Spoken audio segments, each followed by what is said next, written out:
வீசும் தென்றலே பாவை அவள் மாலை வந்தாள் காலை பொழுதோடு சென்றாள் யாரோ அவள் ஆசை திங்களே கம்பனில்லை போடி உன்னை இன்னும் பாட எங்கே கண்ணதாசன் என்று நானும் தேட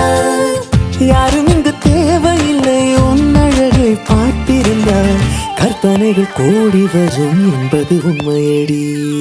என்னடி என்னடி ஓவியமே உன்னை வரைந்தது யார்